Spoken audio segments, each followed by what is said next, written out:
Well, good afternoon. Good afternoon. Nice to see you. Will you tell us your name and when you were born? Yeah. Named Raymond Crovella, born October 3rd, 1925 in Flint, Michigan. Great. So can you tell us about your military service? Yeah, well, you want to go back before that? Well, I graduated from high school in 1943. I was on the honor roll in high school, and I tried to enlist in the Naval Aviation program, in a college program, but my mother wouldn't sign the papers. So then I enlisted in the Army at the age of 17, and I was assigned to the ASTP, Army Specialized Training Program, which had a college program, and I was inducted at Fort Sheridan, Illinois, and we were assigned to the University of Wisconsin at Madison, Wisconsin, where I managed to get a full credit, a freshman credit, before they canceled the program in December of '43, because the Army needed someone to shed blood. They didn't need college graduates over at the war in Europe. And then when I left the university, we went down to Fort Benning, Georgia for infantry basic training. We spent several months there in basic training, and doing things like a 25-mile hike with full pack, which many guys dropped out of, couldn't quite make it. And after several months there in basic training, I was assigned to the 86th Infantry Division at Camp Livingston, Louisiana. And we spent several months there doing maneuvers in the swamps, and Louisiana has a lot of swamps, and we were camping out in our maneuvers. So when that training period ended in about 1944, we were moved to Camp San Luis Obispo, California, for further training, because the Army decided that our division would be the division to fight the Japanese. So we were training in California, and then we were moved to Camp Cook, California, near Vandenberg Air Base, and then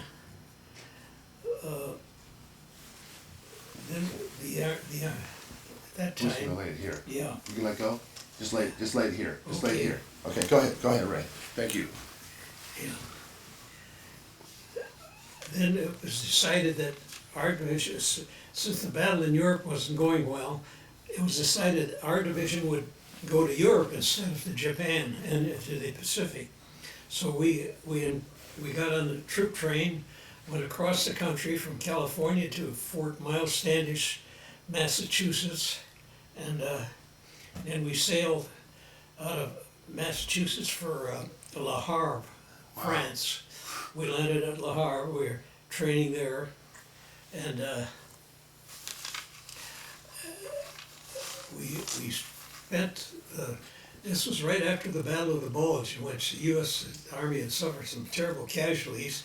That's why they needed us over there, because the Army was having a hard time, because the Germans had almost reached the Dutch harbor.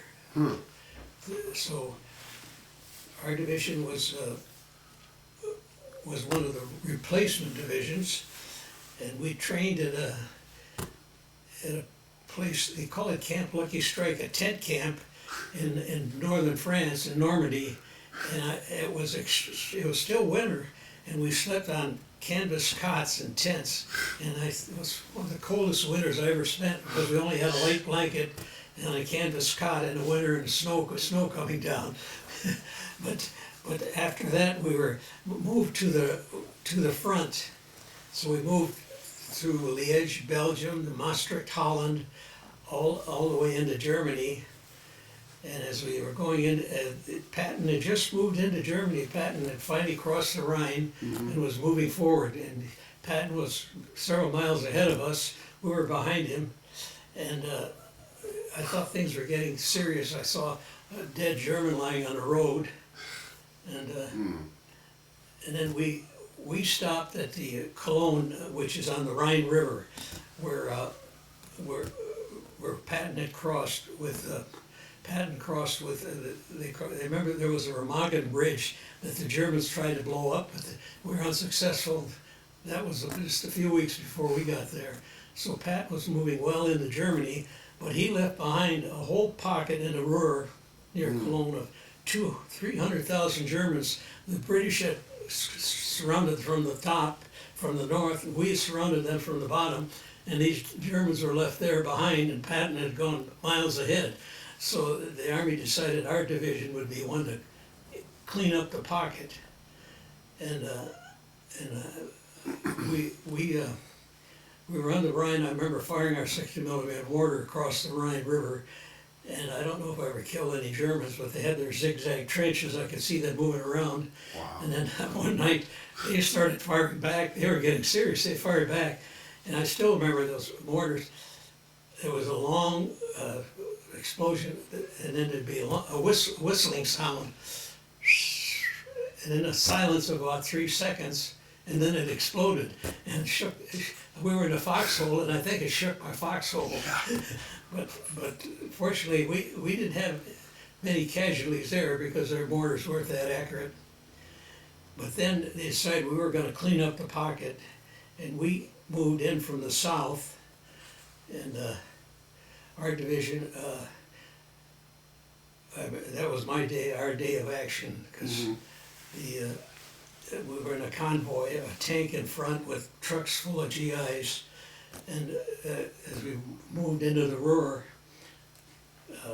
we ran into a tree had crossed, the Germans had dropped the tree across the road to stop it, and the Corps of Engineers came up with they called it a Bangalore torpedo. They put a pipe bomb under the tree and blew it out of the way, so we kept going. But I remember a guy named Cohen in my company, he came back with blood on it. He had been shot trying to get rid of that obstacle. But as we got further, this was where all the action happened, where we were ambushed.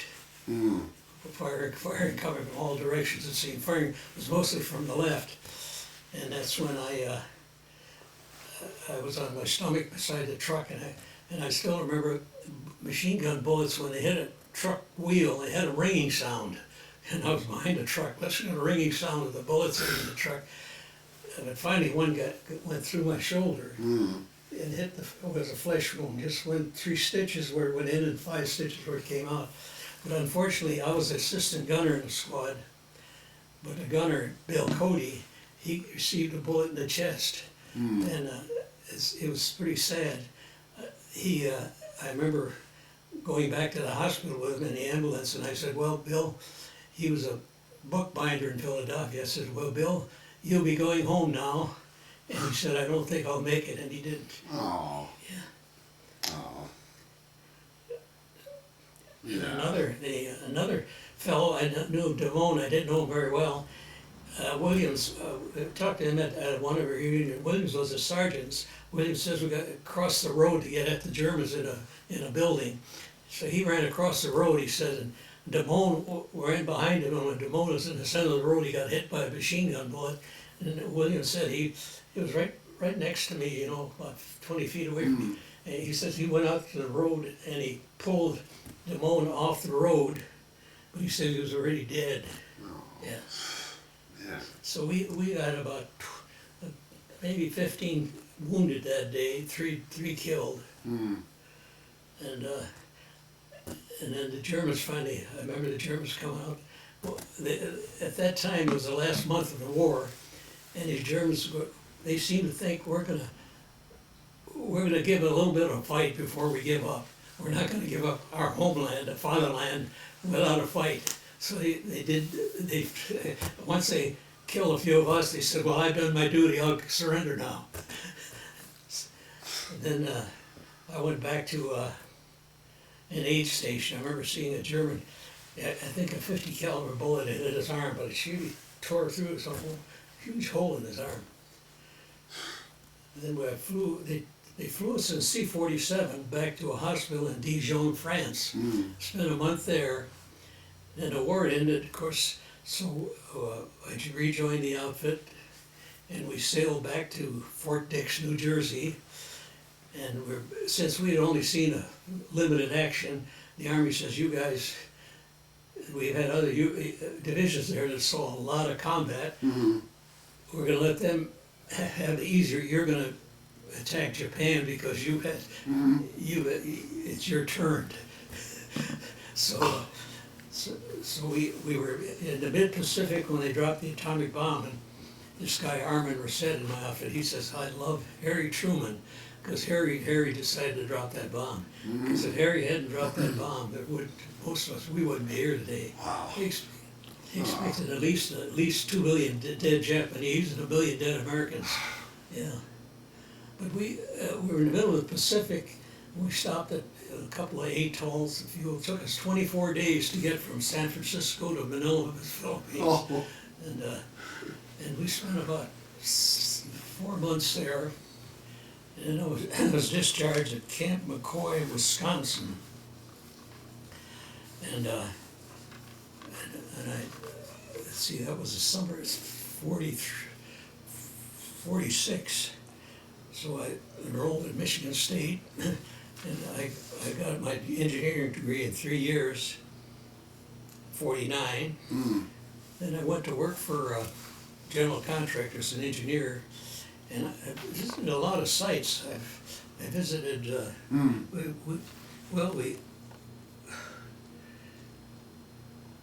there was a Woodhaven's stamping plant, and I remember there was a Tulsa glass plant. They had a problem, a roof collapse. I went down to Tulsa, Oklahoma. Then we went to Flat Rock, Chicago. Oh yeah, then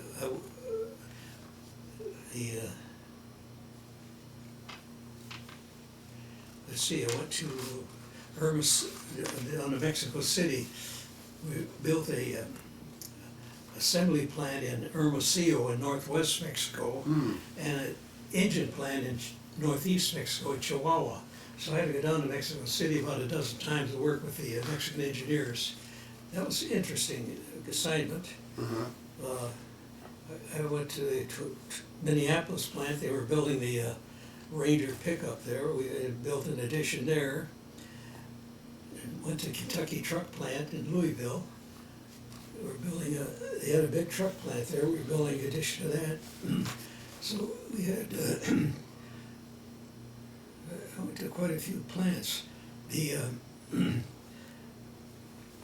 But then I decided, a friend of mine was with a developer. He said it was an opportunity in Florida, so I left Aaron Armstrong. We went down to Florida, and I was a superintendent building houses for a guy named Mellon. We built about a dozen houses there on a waterway, and then I left him and moved back to Michigan. I went to work with Campbell Engineering as an engineer designing structural steel reinforced concrete frames and foundations. And I worked for another engineering firm. We designed schools, for structural engineering for school buildings. The reinforced concrete frames, structural steel frames and foundations. And I left them and went to work with Park Davis, and they were building new pharmaceutical plants. And in '91, I went to work for Ford. I spent 20 years at Ford in the plant engineering office, and I visited many of these plants at Ford. So that covers a lot of my travels. My father and my brother Michael visited Europe a number of times. We went to Madrid and Nice, France, and Geneva, Switzerland, and in Turin, Italy. We're up in the northwest corner of Italy, where my father was from originally. So we visited several times. And then of course, Just one of put my, this down here. yeah, keep that down. Yeah. What? One of our more notable achievements was two fine children. We helped as best we could. Kids stayed out of trouble, which I appreciated. And that covers a lot of my travels and experiences. And So getting back to your war record, did you receive the Purple Heart? yeah, after I was wounded, and I received a Purple Heart. I was in the hospital, and an officer came around, and I got the certificate at home yet, the Purple Heart, and also our unit received the Bronze Star. Normally, the Bronze Star is awarded for individual heroism, but Truman decided to give the whole company a Bronze Star. So we all were awarded I was awarded Purple Heart and and we all got the Bronze Star, which we appreciated. So do you go to reunions? Yeah, we went to a number of reunions. We went to a union in Washington D.C. and went to one in Louisville, and where else? Well, we went to a reunion in San Luis Obispo here. So it was there weren't many. They had as many as 400 people at the early reunions. Now they're down to just a skeleton crew, you know, because if they served in World War II, that was 1945. They would be, and they were 18 then. They would be 90 in the 90s today. So all the World War II veterans are either 90 or over or dead. You Right. know? Right. Yeah. And but that covers a lot of my experiences. So have other war memories come back to mind, like since you've left? Yeah. Well, I still converse with a guy in some of my company, a guy named Don Castling. He's in insurance business down in Houston. And then another fellow, John Gigou, he was in a rifle company, in a rifle platoon. He's in Morgantown, North Carolina. I met these fellows we got together. Another guy, Arm Reset, he was in my machine gun squad.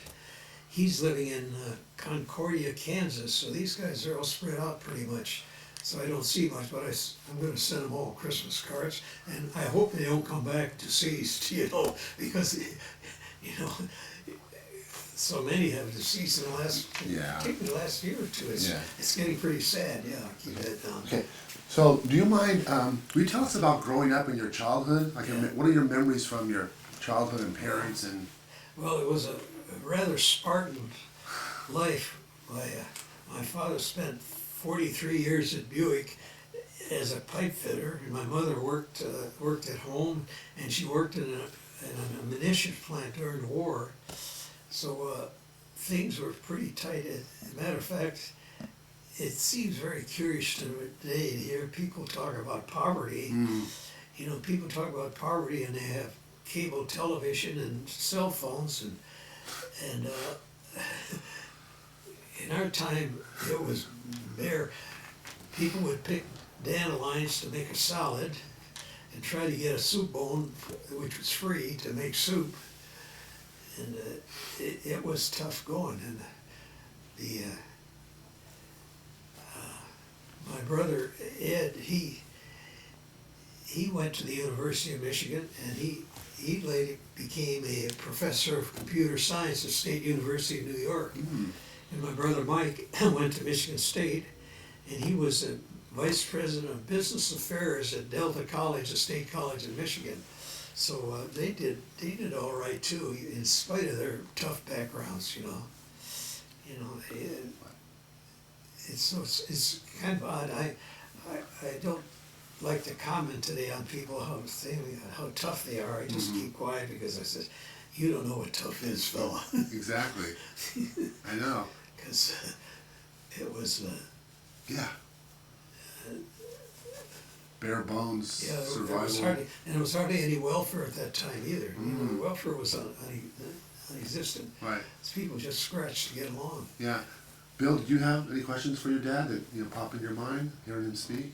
No, I just thought you just mentioned real quick your dad's and your brother's experience Yeah. with war. Thank you. Yeah, please do that. Well, my brother Mike went to Korea. He came back from Korea and went to Michigan State. He did all right. He's got a family in Saginaw. He passed away, but his family's up in Saginaw. They're all doing well.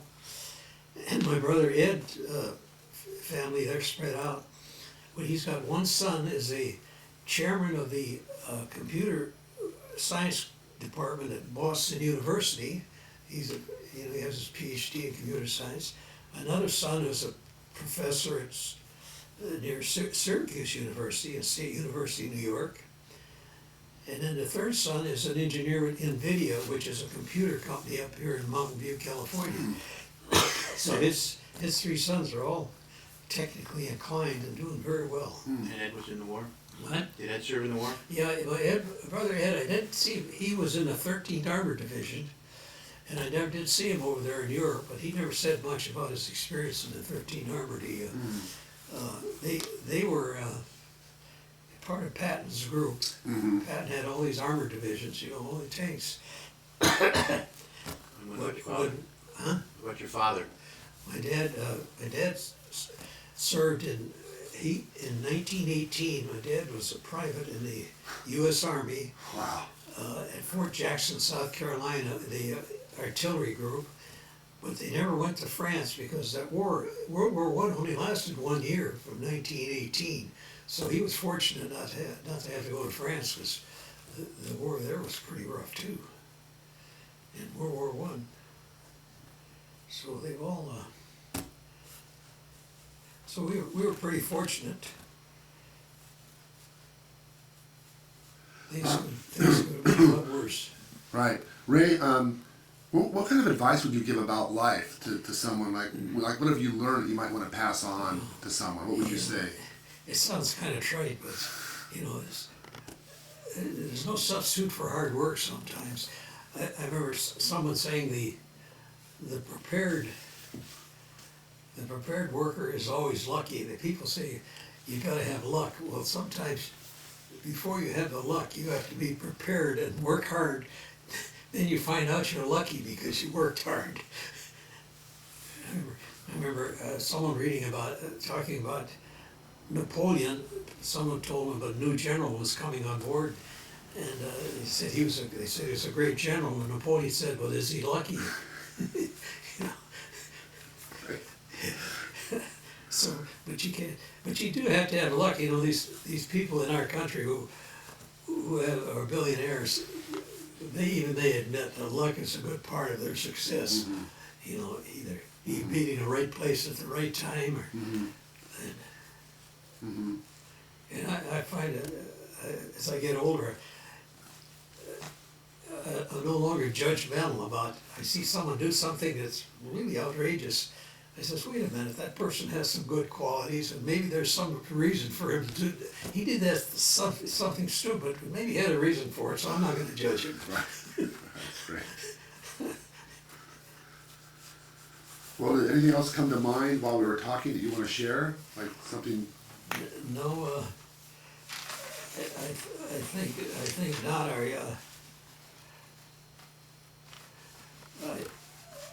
I remember in my squad, I was reading the paper here lately about a fellow in Alabama's running for governor, and he's being accused of being abusive because he was associating with 14-year-old girls when he was district attorney.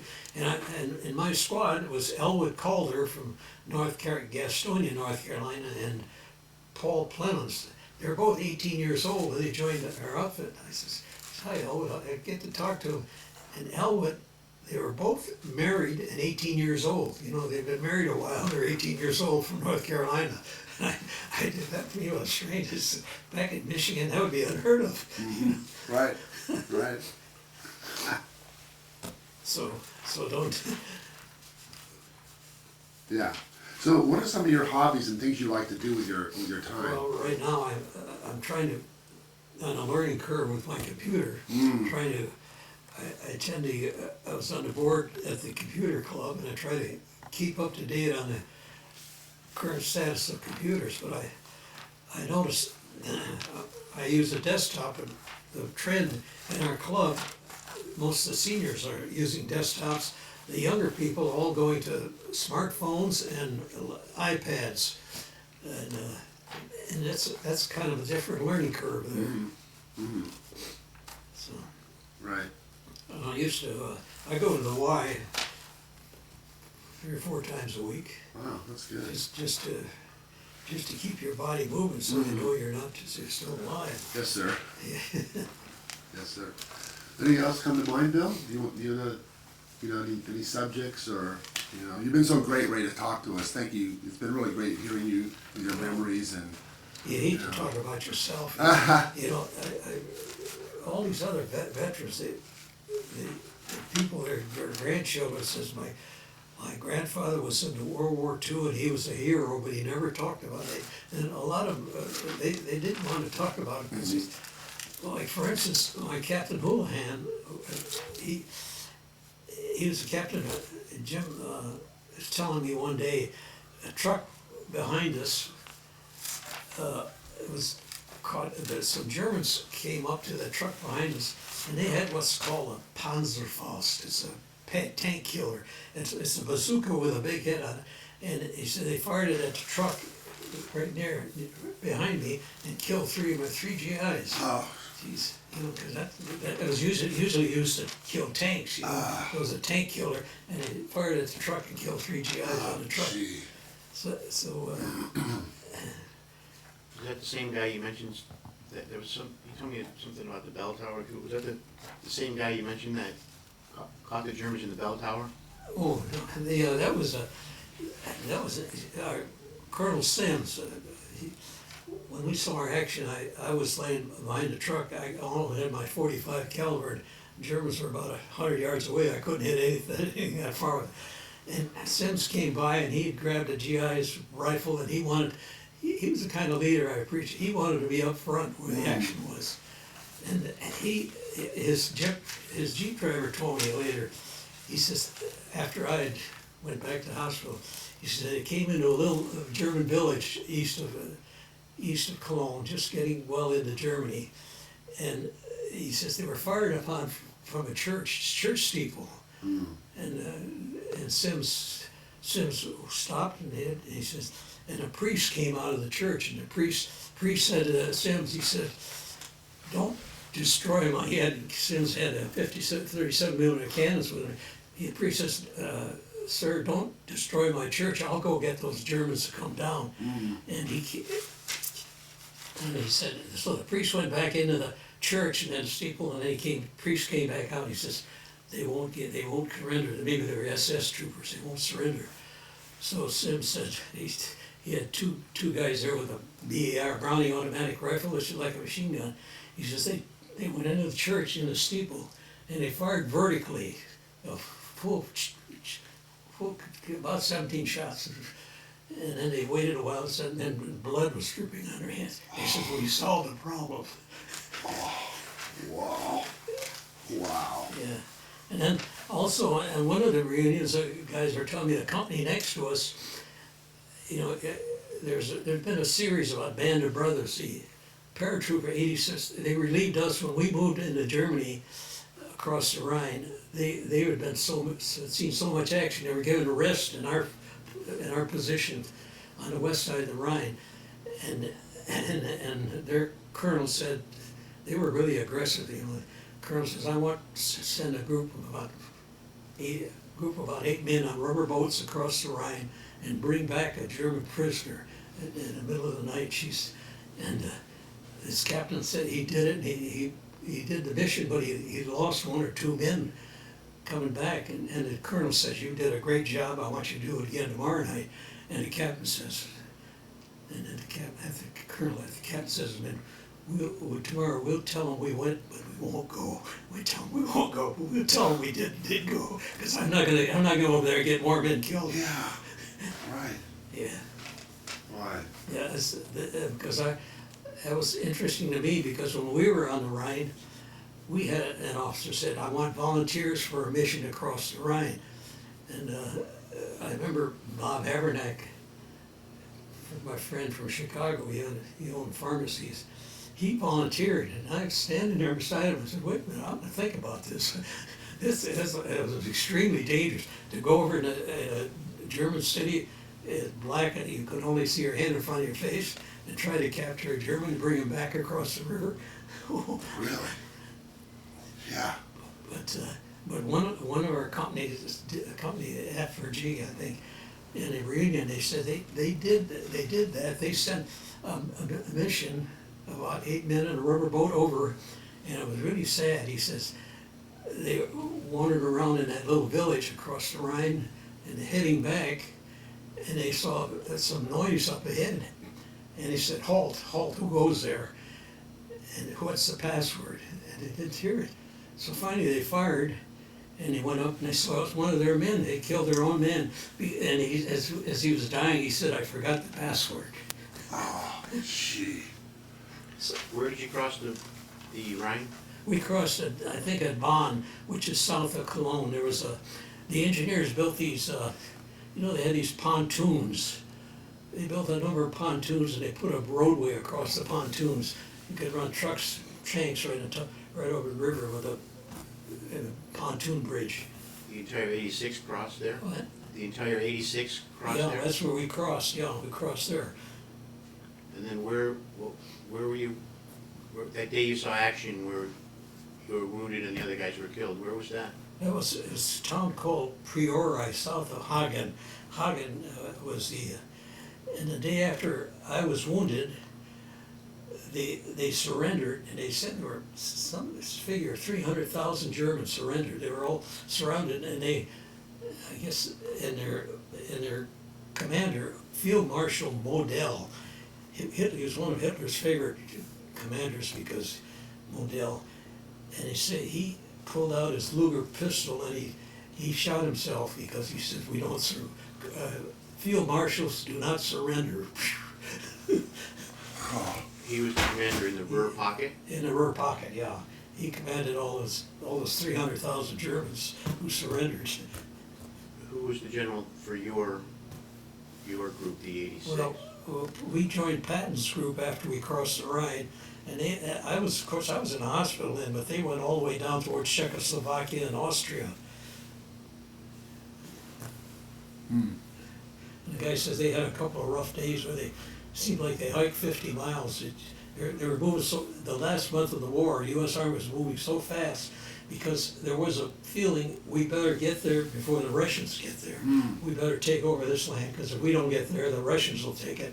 But then anyhow, Eisenhower decided to let the Russians take Berlin, which is probably a good decision, because the Russians, I read, lost a couple 100,000 men just taking Berlin. 50,000. Yeah, Yeah, and we just drove in. yeah. What? Okay, Ray, you had another story to tell us? When we returned from Europe, we were being trained to invade Japan. And it was interesting that we trained at a place called Camp Callan, which today is the site of Torrey Pines and a famous golf course and a park. And we trained there, and we then went from Callan to the port at San Diego, boarded a troop ship, and sailed over to an island called San Clemente, an uninhabited island south of Catalina, and we climbed down the ropes, got into the landing craft to prepared what we could do. Climbed down the ropes, got into the landing craft, landed at the island. And interesting thing about the island, there was no inhabiting, so we'd use our live ammunition. So we used live mortars and machine guns, and it made a real exercise of it. It was an interesting exercise. Right. Yeah, Thank you. So what do we have on the wall here? yeah, What do you want to tell us about on the wall? yeah. Well, I worked at the Flint Journal as a copy boy in the editorial department. Matter of fact, I even wrote a few obituaries. I thought one day I'd want to become a journalist, but it was very interesting working at the Flint Journal, because there were people, some of those writers are very interesting people. The guys who one fellow wrote, he wrote stories for a detective magazine. The other fellows there had interesting, but I left the Flint Journal and went to the Army. Okay, so we're to, yeah, and these two. Yeah. Yeah. This is the Bronze Star, which I say was awarded to the unit. This is the Purple Heart. This is a Good Conduct Medal. And these are the European and Asian medals for fighting in Asia and Europe. And here's my dog tag, the Combat Infantryman badge. Anybody who passed the infantry training could get it. You had to fire your rifle and do various exercises. I never made expert, but I made sharpshooter. And then I was a sergeant, a buck sergeant and a squad leader, a squad of 5 men in a mortar squad. This is our Black Hawk patch. Great, thank you. And, What's below it? and this is when I was in the hospital in Dijon, some fellow was doing sketches, and I sent a copy of it to my mother back in Flint. She appreciated getting it. And one thing I remember about that hospital in Dijon, France, a number of veterans there in their pajamas, they had Purple Hearts with about 3 clusters, meaning they'd been wounded at least 4 times. How they survived, I don't know. And this was me in the, this is my, at the end of the war, I think I took that picture for my mother, Sergeant U.S. Army, World War II. That's a plaque on the hill up in San Diego. Mm. Yeah, and this, when you cross the Pacific, when you cross the international date line, they make a ceremony of it. You're crossing from one day to the next day to the yesterday, and they gave all of us GIs a little award. So we were going to the Philippines from San Francisco to the Philippine Islands. When you cross the international date line, they give you a little award for crossing the date line. That's great. Ray, thank you so much. Yeah, sure. It's been a pleasure talking to you. I really appreciate you sharing with us and showing us, your Yeah. mementos. Yeah. Yeah. What's today's date? December 11th, isn't it? today's 11th? 11th, yeah. And the year? 2017. And your age, sir? I'm now 92. Oh, God bless you. Ray, we really appreciate your war record Well, and your service. well, I did my best. That's about all I can Yes, sir. say. Yes, sir. Love you.